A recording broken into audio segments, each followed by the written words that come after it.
ഏതാനും ആഴ്ചകൾക്ക് മുമ്പേ നമ്മെ ഏവരെയും ഞെട്ടിച്ചുകൊണ്ട് ഒരു വാർത്ത പുറത്തു വന്നു.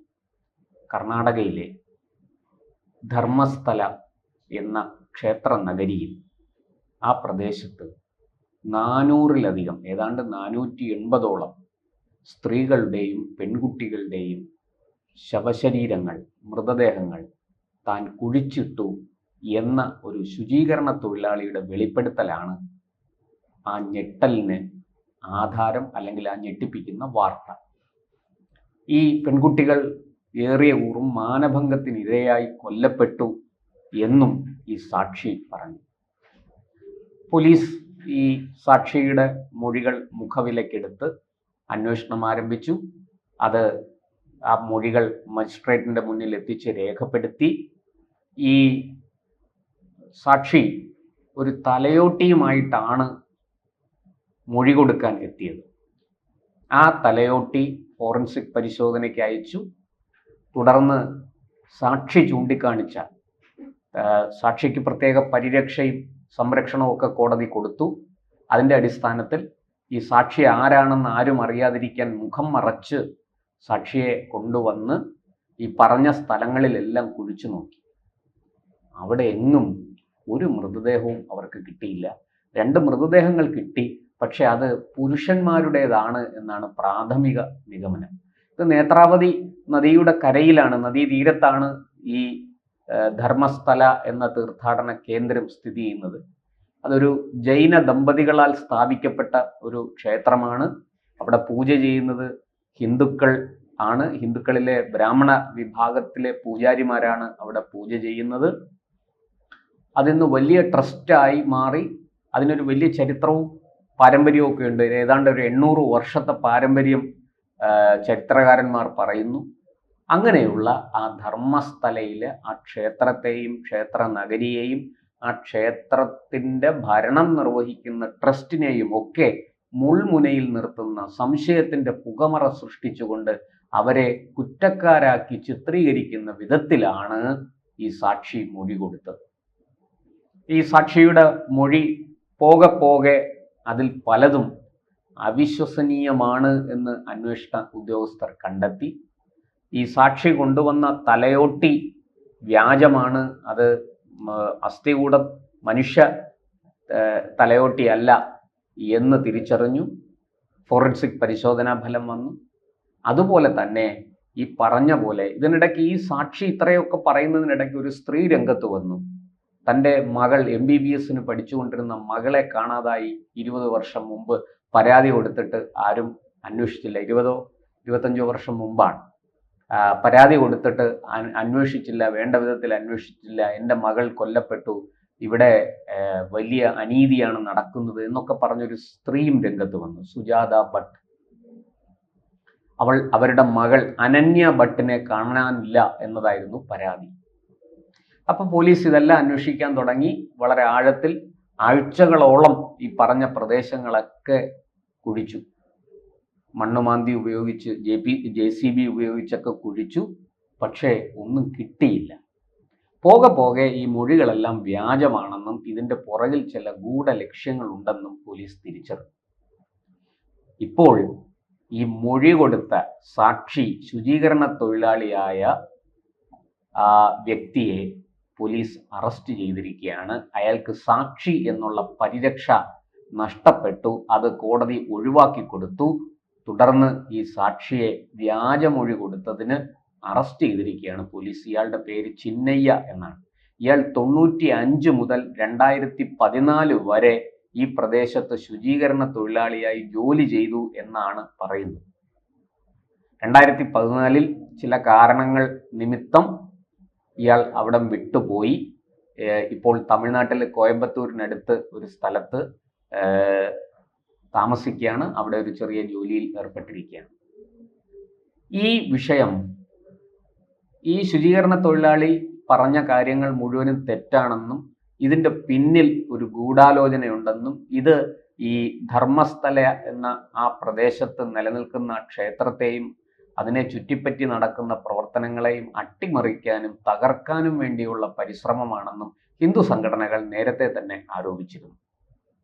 അവർ ഈ ശുചീകരണ തൊഴിലാളിയുടെ മൊഴിയെ എതിർത്തുകൊണ്ട് രംഗത്ത് വന്നെങ്കിലും ആരും പ്രതിഷേധിക്കാനോ ബഹളം ഉണ്ടാക്കാനോ ഒന്നും പോയില്ല. ആരും മതനിന്ദ ആരോപിച്ച് ഒന്നും തല്ലിത്തകർക്കാനോ ആരുടെയെങ്കിലും കൈവെട്ടാനോ കാല് വെട്ടാനോ തല വെട്ടാനോ ഒന്നും അവരാരും പോയില്ല. നിയമത്തിന്റെ വഴിയെ അവർ പോയി. നിയമത്തിന്റെ വഴിക്ക് നടക്കട്ടെ. സർക്കാരിലും പോലീസിലും ഞങ്ങൾക്ക് പൂർണ്ണ വിശ്വാസമുണ്ട്. അതുകൊണ്ട് ഇത് അന്വേഷണം നടക്കട്ടെ. അന്വേഷണത്തിൽ എന്താണോ തെളിയുന്നത് അതനുസരിച്ച് നടപടി സ്വീകരിക്കണം എന്ന് മാത്രമായിരുന്നു അവരുടെ ആവശ്യം. ഈ ട്രസ്റ്റ് ഉൾപ്പെടെ, ധർമ്മസ്ഥലയിലെ ആ ട്രസ്റ്റ് ഉൾപ്പെടെ സ്വീകരിച്ച നിലപാട് അതായിരുന്നു. അവർ ഒരിക്കലും അക്രമാസക്തരാകുകയോ നിയമം കയ്യിലെടുക്കുകയോ ചെയ്തില്ല. നമ്മളത് മറ്റു പല സ്ഥലത്തും അങ്ങനെയല്ല കണ്ടിരിക്കുന്നത്. കടുത്ത മതനിന്ദ കുറ്റം ആരോപിച്ച് ആൾക്കൂട്ട വിചാരണ നടത്തി ഇങ്ങനെ വരുന്ന ആൾക്കാരെ ഫിനിഷ് ചെയ്യുന്ന രീതി നമ്മൾ പലയിടത്തും കണ്ടിട്ടുണ്ട്. പക്ഷേ ഇവിടെ അങ്ങനെ ഒന്നും നടന്നില്ല.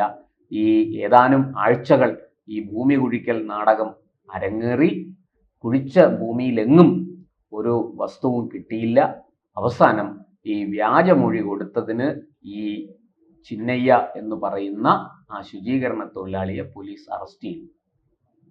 അറസ്റ്റ് ഭയന്ന് സുജാത ഭട്ട് ഇപ്പോൾ രംഗത്ത് വന്ന് പറയുകയാണ്, എനിക്ക് അങ്ങനെ ഒരു മകളില്ല, എൻ്റെ മകളെ കാണാതായിട്ടുമില്ല, ചില സമ്മർദ്ദങ്ങൾക്ക് വഴിപ്പെട്ട് ഞാൻ ഇങ്ങനെ പറഞ്ഞു പോയതാണ്, എന്നോട് ക്ഷമിക്കണം, എന്നെ കേസിൽ പെടുത്തരുത്, ഞാൻ വൃദ്ധയാണ് എന്നൊക്കെ പറഞ്ഞ് അവരും രംഗത്ത് വന്നിരിക്കുകയാണ്.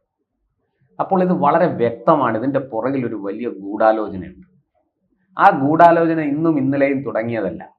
കഴിഞ്ഞ കുറേ വർഷങ്ങളായിട്ട് നമ്മുടെ ഡൽഹി കേന്ദ്രീകരിച്ച് തന്നെ ഇതുപോലെയുള്ള ഹൈന്ദവ മുന്നേറ്റങ്ങൾക്ക് കാരണമായിരിക്കുന്ന ട്രസ്റ്റുകളെയും വ്യക്തികളെയും ക്ഷേത്രങ്ങളെയും മഠങ്ങളെയും ഒക്കെ കേസിൽപ്പെടുത്താനും അവരെ തേജോവധം ചെയ്യാനും അതുവഴി ആ ട്രസ്റ്റ് തകർത്ത് അതിനെ ഇല്ലായ്മ ചെയ്ത് അവിടുത്തെ സമ്പത്ത് സർക്കാരിലേക്ക് പിടിച്ചെടുക്കാനും ഒക്കെ വേണ്ടുന്ന തരത്തിലുള്ള വലിയ ഗൂഢാലോചന ആരൊക്കെയോ ചേർന്ന് നടത്തുകയാണ്.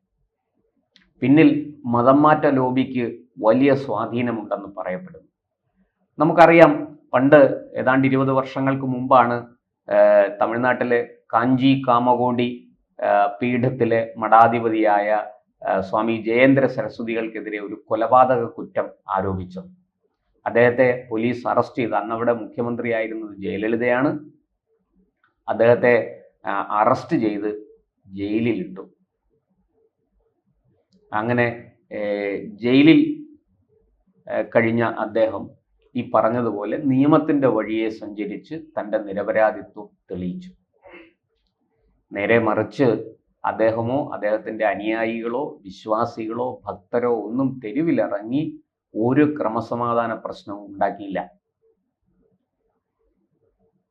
അതിനെ തുടർന്ന് പല സന്ദർഭങ്ങളിലും നമ്മൾ കണ്ടു, ഓരോ മണ്ഡലകാലം എത്തുമ്പോഴും ശബരിമലയ്ക്ക് നേരെ വലിയ രീതിയിലുള്ള ആക്രമണങ്ങൾ നമ്മൾ കണ്ടു. മുല്ലപ്പെരിയാർ വിഷയം ഉയർത്തി ശബരിമല ദർശനത്തിന് വരുന്ന അയ്യപ്പന്മാരെ, തമിഴ്നാട്ടിൽ നിന്ന് വരുന്ന അയ്യപ്പന്മാരെ, സ്വാമിമാരെ ചെക്ക് പോസ്റ്റിൽ തടഞ്ഞ് മർദ്ദിക്കുന്ന സംഭവങ്ങൾ വരെ ഉണ്ടായി. അങ്ങനെ ഒന്നും രണ്ടുമൊന്നുമല്ല, നിരവധി സംഭവങ്ങൾ.